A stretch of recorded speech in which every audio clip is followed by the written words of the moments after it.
ser assim. Então, boa parte também do que foi levado para a Babilônia não eram pessoas sem algum intuito, ok? Eu quero que vocês também deixem isso frisado aí. As pessoas que foram levadas cativas de Israel para a Babilônia, elas não eram os menos abastados, elas não eram as pessoas que não tinham cultura, não eram as pessoas que não tinham nenhum tipo de estudo, não eram pessoas que não iam servir de alguma maneira ao rei Nabucodonosor com coisas boas. Então, o que o rei Nabucodonosor levou para a Babilônia, escravo, como cativo, eram pessoas que de alguma maneira podiam auxiliá-lo no seu reino, trazer ainda mais nobreza ao seu reino, mais crescimento ao seu reino, ok? Pode falar, Ivaldo. Será que a gente pode deduzir que a intenção do rei Nabucodonosor, através da aculturação desse povo, ele queria inculcar na mente dos presos a sua cultura como forma de perpetrar a dominação sobre o povo? Na verdade, Valdo, boa parte sim, né?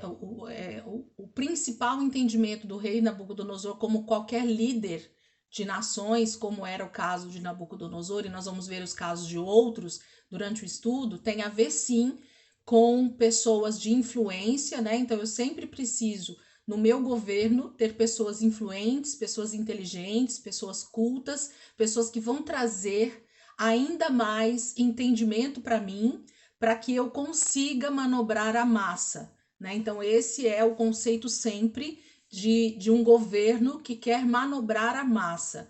E aí eu já vou deixar aqui para a gente já ir começando a refletir, até para vocês começarem a entender um pouquinho melhor a minha leitura aqui.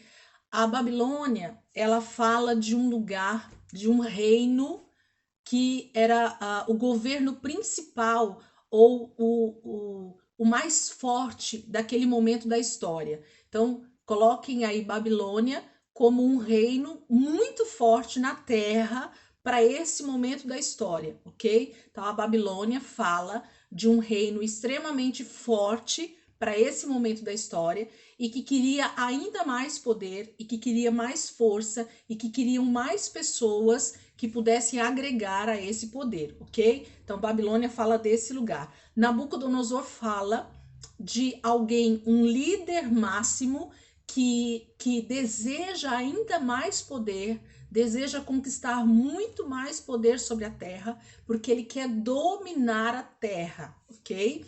A visão que esses reis tinham daquela época, queridos, eram de conquistar territórios, porque através dessas conquistas de territórios eu tinha muito mais domínio, eu tinha muito mais poder. Sempre foi isso. E nós vamos falar um pouquinho mais para frente, mas eu vou já deixar aqui essa diquinha para nós. O espírito do anticristo, que não é o momento da nossa escola aqui, do nosso estudo, mas já vai estar encurtido, porque a gente está falando sobre a grande tribulação e o anticristo vai estar dentro dela. O espírito do anticristo, ele está passeando desde o Éden, ok? Então, o espírito do anticristo, ele vem passeando pela história da humanidade até chegar ao seu ápice, que é justamente durante a grande tribulação, ok? A hora que o anticristo realmente vai tomar corpo na história. Mas não é sobre isso que a gente vai falar agora, ok? Mas o rei Nabucodonosor, ele faz uma tipologia, ele tipifica o anticristo desse momento aqui na Terra, ok? Então, o rei Nabucodonosor é um tipo de anticristo na história. Então, por isso que ele vai conquistar, ele vai ser esse rei supremo durante esse período da história e ele vai dominar muitos reis e ele vai ser sobre muitos reis, ok? Então, essa é uma dica que a gente já precisa ter para a gente começar a entender. Então, o que esse... Vou começar a falar aqui só para a gente ir se acostumando com a linguagem, ok? O que esse anticristo da época de Daniel, então, queria? Esse anticristo queria, através dessa conquista, trazer pessoas ainda mais cultas, pessoas mais inteligentes para o seu reino, para que através disso ele pudesse então conseguir conquistar ainda mais poder, ter muito mais domínio, ter muito mais visão estratégica a respeito de várias coisas. Vocês podem perceber que toda grande potência, nação, ela quer ter domínio. Eu não entendo, tá, queridos, de política, essas coisas, não venham com perguntas políticas porque não vai rolar. Então não é esse o aspecto aqui que eu quero falar, porque eu não sei discutir isso. Mas o que eu sei é olhar macro, olhar de forma grande para a gente entender. Então todo grande político ou todo grande rei de uma nação muito grande, ele quer dominar politicamente, de forma bélica, que fala, né, com o exército, para os homens aí, ele quer ter um grande exército, armas poderosas de guerra, porque ele quer poder, no momento em que ele quiser, ele quer atacar e ele quer ser vencedor nessa batalha. Ele quer ter um poder econômico muito forte, então a moeda sempre é muito forte, a dele, né? Ele quer ter domínio sobre todas as áreas, né? A ciência, você já viu as grandes potências, elas sempre têm as vacinas, elas sempre têm os antídotos, elas sempre têm o remédio certo, elas sempre têm a cura. Por quê? Porque elas têm grandes cientistas ali dentro daquela nação. Então, desde a época da Grande Babilônia, que está aqui, que a gente está começando a ler agora, ao longo da história, não foi diferente do que é hoje, do que está sendo estabelecido para o reino do real anticristo, ok? Então, Nabucodonosor, ele tipifica o anticristo aqui no seu reinado, nesse momento da história com Daniel, ok? Vamos continuar? Então, deu para entender? Ele quer que traga para perto dele pessoas que possam agregar no reino dele. Não é qualquer pessoa que era para ser trazido cativo, escravo para a Babilônia. Vamos falar assim para a gente entender? Os pobretão, os iletrados, os que não tinham estudos, podia deixar tudo lá em Jerusalém. E a gente vê isso na palavra, que os mais pobres foram deixados para trás mesmo. E porque a cidade ficou desolada, infelizmente eles passaram muita fome, muita dificuldade, e até que a cidade foi reconstruída, ok? Então o intuito de Nabucodonosor era trazer para perto dele pessoas que pudessem agregar no seu governo, como o anticristo aqui. Vamos lá, versículo 5. De sua própria mesa, o rei designou-lhes uma porção diária de comida e de vinho. Eles recebiam um treinamento durante 3 anos e depois passariam a servir o rei. Quanto tempo que esses meninos iam ser treinados até depois passar para servir o rei? Quem faz os dedinhos aí para mim? 3 anos. Lisângela, que período é esse então aqui que o Daniel, o Azarias, o Misael, eles estavam sendo treinados então? Os 3 anos e meio que vão se iniciar antes da grande tribulação. Porque esse período vai ser o período que o anticristo, que já vai estar reinando, vamos dizer assim, ele vai trazer uma frase que todo mundo conhece aí: a paz e segurança.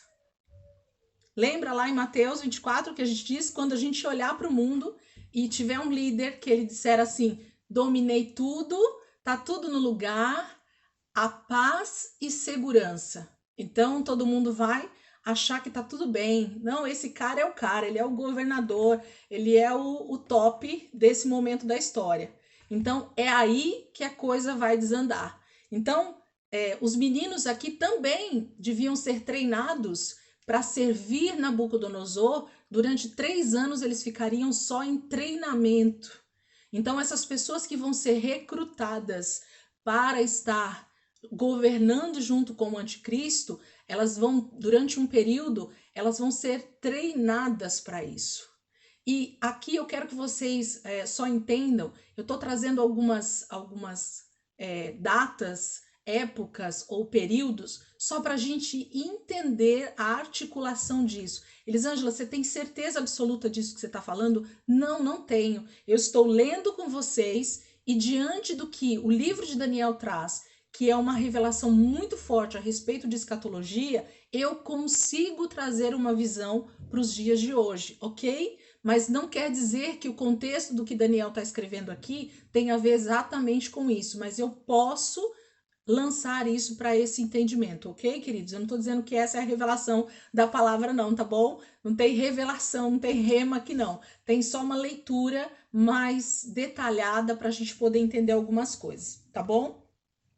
Então, eles passariam a servir o rei depois de 3 anos. Entre esses estavam alguns que vieram de Judá. Então, quem que veio lá de Judá? Entre alguns, tá? Eles colocam só esses 4, mas vieram muito mais pessoas. Então, entre eles, Daniel, Ananias, Misael e Azarias. O chefe dos oficiais deu-lhes novos nomes. A Daniel deu o nome de Beltesazar, a Ananias, Sadraque, e a Misael, Mesaque, e a Azarias, Abednego. Então, quando eles chegam lá na Babilônia, são-lhes dados nomes babilônicos, ok? Então, todas as vezes que, que o rei Nabucodonosor, que o anticristo, que esse rei leva esses jovens para o seu reino, é trocado o quê? A primeira coisa que é trocado? A identidade, ok? Então, a primeira coisa que é mudado no momento em que esses jovens são levados para a Babilônia, e tantos outros que foram levados também, é a identidade. Então, a primeira coisa que é tentado tirar deles é uma identidade. Mas esse livro está aqui justamente para mostrar para a gente de que, mesmo em meio a esse lugar, a Babilônia, eles sabiam quem eles eram e de onde eles tinham vindo. Esse é o primeiro ponto que a gente precisa entender. Ainda que o rei Nabucodonosor, a tipologia do anticristo, ele queira tirar a identidade desses meninos, eles sabem quem eles são, qual é a raiz deles, o Deus que eles servem, o país de onde eles vieram, o que eles estão, o que eles buscam para a vida deles, ok? Esse é o principal que a gente precisa pensar aqui. Versículo 8. Daniel, contudo, decidiu não se tornar impuro com a comida e com o vinho do rei, e pediu ao chefe dos oficiais permissão para se abster deles. E Deus fez com que o homem fosse bondoso para com Daniel e tivesse simpatia por ele. Deus sempre vai, né, usar pessoas para, mesmo na Babilônia, nos favorecer, ser simpático conosco, né? Isso é muito bom, o favor de Deus, mesmo em meio ao caos, mesmo em meio a situação caótica, Deus sempre vai pôr pessoas para ser favorável aos seus filhos. Eu creio muito nisso. Versículo 10. Apesar disso, ele disse a Daniel: Eu tenho medo do rei, o meu senhor, que determinou a comida e a bebida de vocês. E se ele os achar menos saudáveis que os outros jovens da mesma idade, o rei poderia pedir a minha cabeça por causa de vocês. Daniel disse então ao homem que o chefe dos oficiais tinha encarregado de cuidar dele e de Ananias, Misael e Azarias. Peço que faça uma experiência com os seus servos durante 10 dias. Não nos dê nada além de vegetais para comer e água para beber. Depois, compare a nossa aparência com a dos jovens que comem a comida do rei e trate os seus servos de acordo com o que você concluir.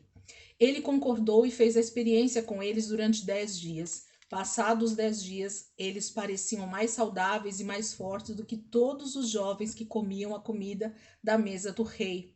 Assim, o encarregado tirou a comida especial e o vinho que haviam sido designados e, em lugar disto, lhe dava vegetais.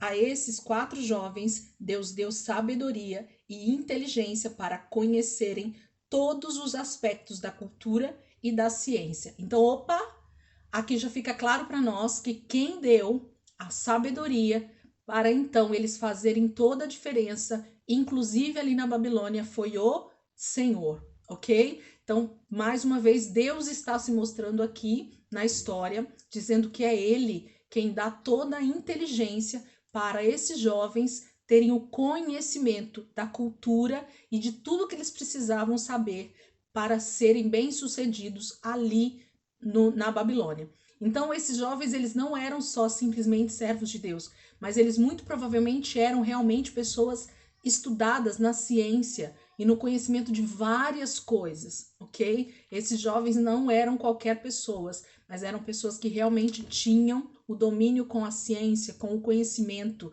com outras faculdades, ok? Então a gente precisa ter isso claro, e era o Senhor quem favorecia esses jovens. A questão da alimentação, aqui eu não vou entrar no contexto porque a gente vai sair muito fora da questão da escatologia, mas eu quero dizer para vocês que em meio à Babilônia, nós podemos nos alimentar de algo totalmente saudável.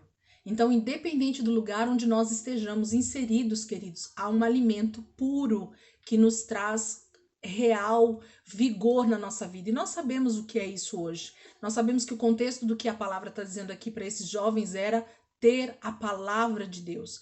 Eles não tinham aqui nesse momento a Torá o tempo inteiro para ler, para que a lâmpada deles estivesse com óleo, mas nós temos, ok? Nós temos. Então, o real momento é agora. Então, eu preciso entender de que existe um alimento que ele é muito mais saudável do que os alimentos da mesa do rei Nabucodonosor, do que a mesa do anticristo, ok? Então, a gente precisa entender muito bem isso. E Daniel, além disso, sabia interpretar todo tipo de visões e sonhos. Então, aqui nós estamos falando de alguém diferenciado, não só na cultura, na inteligência, mas ainda assim era um servo separado para Deus no que diz respeito à interpretação de visões e sonhos. Havia um dom específico sobre a vida de Daniel, ok? Versículo 18.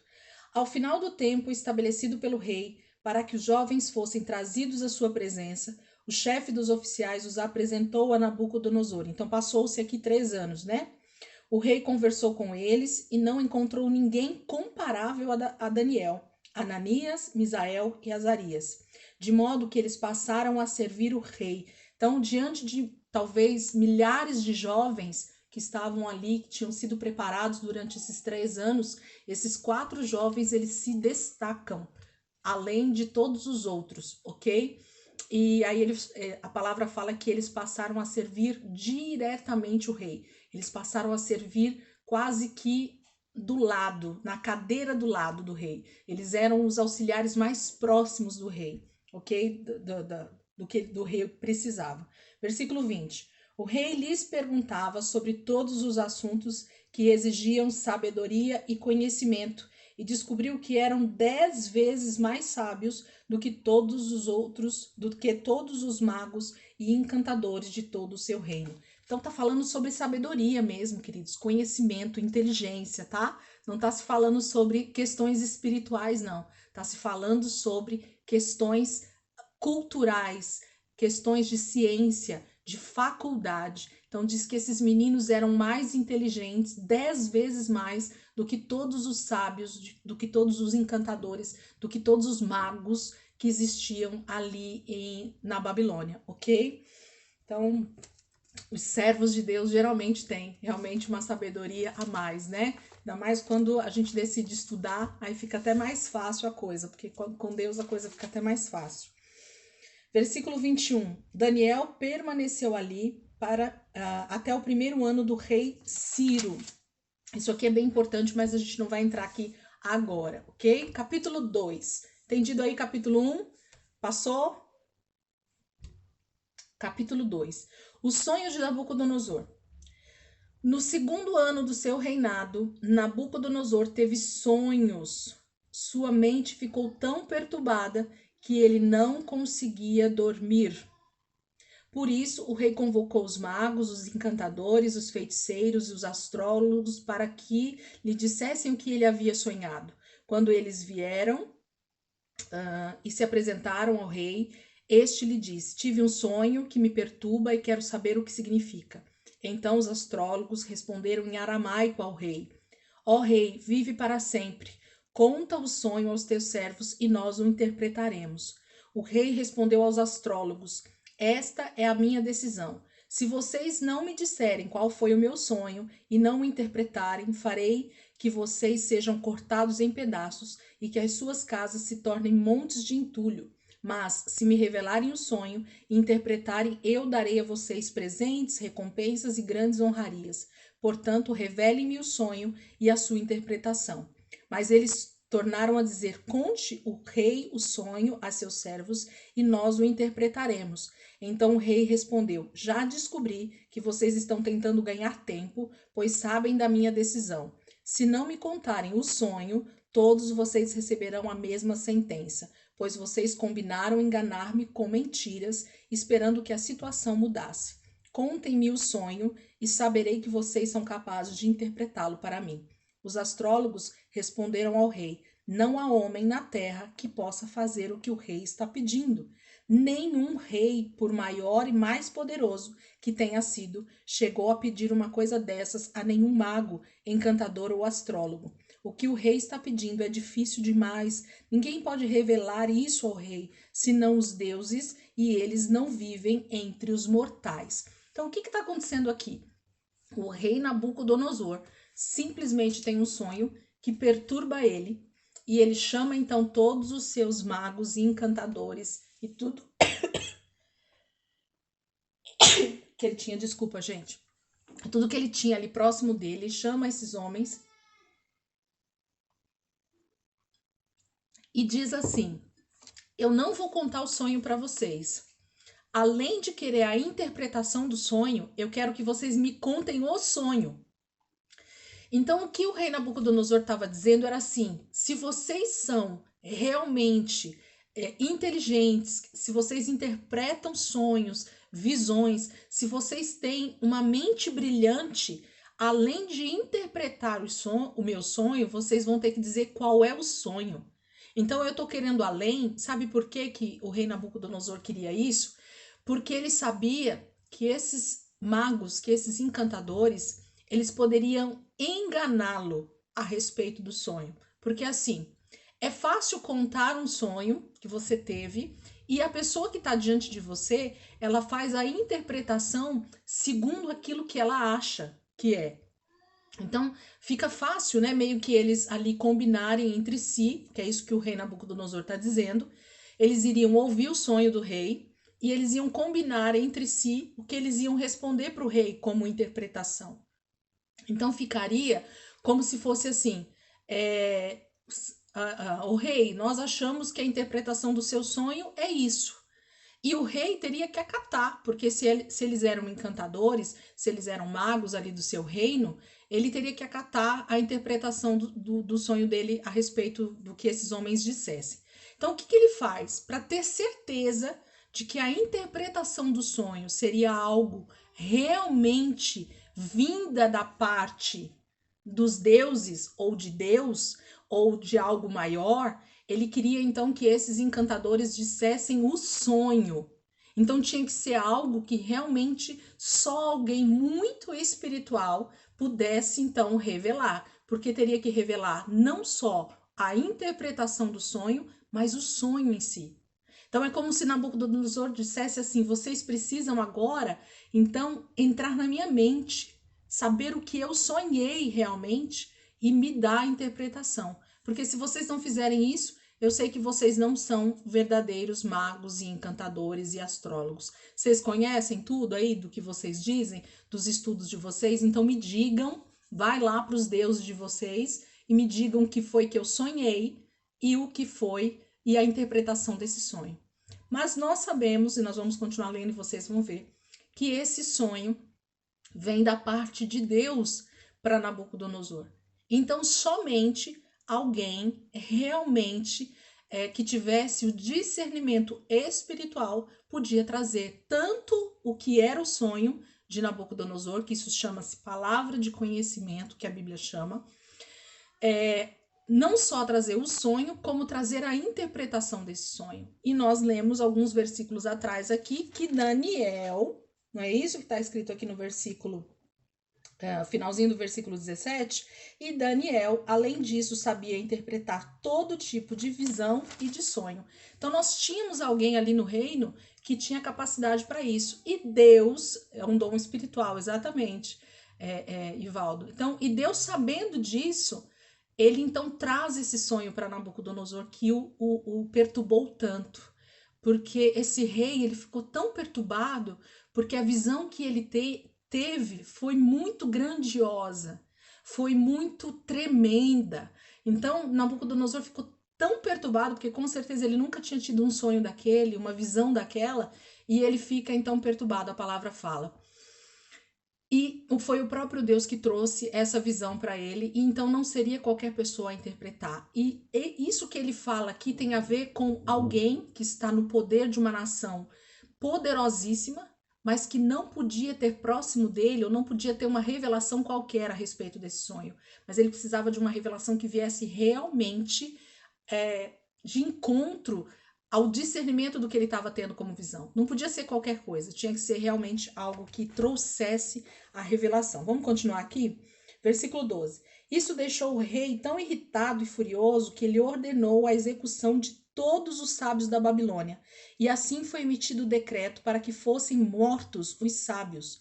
Os encarregados saíram à procura de Daniel e dos seus amigos para que também fossem mortos. Então o rei percebe que eles não vão conseguir interpretar e ele então decreta a morte de todos os sábios e astrólogos e encantadores do seu reino.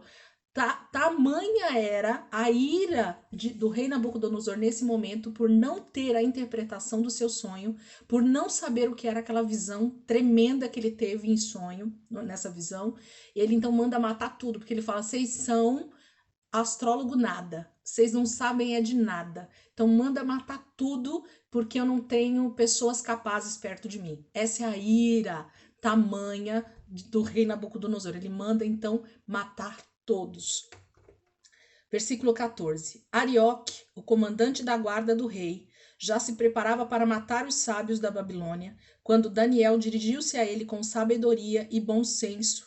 Ele perguntou ao oficial do rei: por que o rei emitiu um decreto tão severo? Arioque explicou o motivo a Daniel. Diante disso, Daniel foi pedir ao rei que lhe desse um prazo e ele daria a interpretação. Daniel voltou para casa, contou o problema aos seus amigos, Ananias, Misael e Azarias, e lhe pediu que rogassem ao Deus dos céus que tivesse misericórdia acerca desse mistério, para que ele e os seus amigos não fossem executados com os outros sábios da Babilônia. Então, o mistério foi revelado a Daniel de noite, numa visão. Daniel louvou a Deus dos céus e disse: louvado seja o nome de Deus para todos sempre. A sabedoria e o poder a ele pertence. Ele muda as épocas e as estações, destrona reis e os estabelece, dá sabedoria aos sábios e conhecimento aos que sabem discernir. Revela coisas profundas e ocultas, conhece o que jaz nas trevas e a luz habita com ele. Eu te agradeço e te louvo, ó Deus, dos meus antepassados. Tu me deste sabedoria e poder e me revelaste o que te pedimos, revelaste-nos o sonho do rei. Então Daniel foi falar com Arioque, a quem o rei tinha designado para executar os sábios da Babilônia, e lhe disse: não execute os sábios, leve-me ao rei e eu interpretarei para ele o sonho que teve. Imediatamente Arioque levou Daniel ao rei e disse: encontrei um homem entre os exilados de Judá que pode dizer ao rei o significado do sonho. O rei perguntou a Daniel, também chamado Beltesazar: você é capaz de contar-me o que vi no meu sonho e interpretá-lo? Daniel respondeu: nenhum sábio, encantador, mago ou adivinho é capaz de revelar ao rei o mistério sobre o qual ele perguntou. Mas existe um Deus nos céus que revela os mistérios. Ele mostrou ao rei Nabucodonosor o que acontecerá nos últimos dias. Ok, vou ler de novo o versículo 27. Daniel respondeu: nenhum sábio, encantador, mago ou adivinho é capaz de revelar ao rei o mistério sobre o que ele perguntou. Mas existe um Deus nos céus que revela os mistérios. Ele mostrou ao rei Nabucodonosor o que acontecerá nos últimos dias. O sonho e as visões que passaram por tua mente quando estavas deitado foram os seguintes. Agora Daniel começa a falar sobre o sonho e interpretar. Quando estavas deitado, ó rei, tua mente se voltou para as coisas futuras Então, Daniel está dizendo que o rei, a mente dele foi levada para as coisas futuras. E aquele que revela os mistérios te mostrou o que vai acontecer. Quanto a mim, esse mistério não me foi revelado porque eu tenha mais sabedoria do que os outros homens, mas para que tu, ó rei, saibas a interpretação e entendas o que passou pela tua mente. Glória a Deus pela vida de Daniel, queridos. Como é bom estar diante de homens e mulheres que sabem o seu papel no reino. Por quê? Porque olha o que Daniel diz para o rei Nabucodonosor diante de uma situação que aparentemente era caótica e que ele podia se vangloriar de ter a revelação desse mistério. Mas a palavra deixa claro aqui para nós e Daniel coloca isso em palavras aqui para nós, porque a gente precisa entender que obter revelação da palavra, Deus falar conosco a respeito de coisas que estão acontecendo ou que vão acontecer, ou Deus nos mostrar algo, nunca quis dizer que você é melhor ou maior do que qualquer outra pessoa na terra. Queridos, a igreja de Cristo precisa entender isso. Eu estava falando com Ivaldo esses dias, acho que foi ontem ou hoje, a respeito dos dons espirituais. Não vou entrar aqui porque eu não quero sair do assunto, mas o dia que a igreja entender que tudo que Deus faz na sua vida tem a ver com servir ao próximo e não com algo que você é maior do que os outros, como nós iremos servir melhor o corpo de Cristo? Nenhum dom, nada que você recebe é para seu uso próprio, mas é para usar com o próximo. Então, onde está a glória nisso? Aonde está o melhor nisso? Olha o que Daniel está dizendo aqui.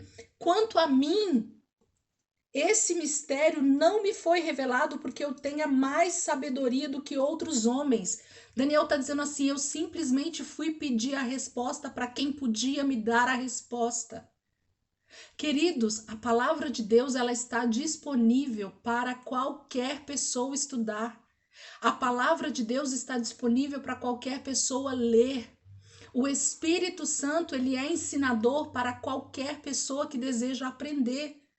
Então, quando alguém acha que porque ela sabe um pouquinho mais da Bíblia, ela sabe mais do que os outros e ela é maior do que os outros, ela já perdeu o caminho. Ela já perdeu a direção, ela já perdeu o entendimento das coisas de Deus. Porque tudo que Deus traz para nós é para que isso sirva de alimento para outras pessoas e para nós mesmos. Então, assim, o que Deus nos entrega com aquilo que nós temos de dons e nós precisamos entender que é para servir o corpo de Cristo, é para servir o próximo. Então, e Daniel deixa claro aqui para nós de que ele só teve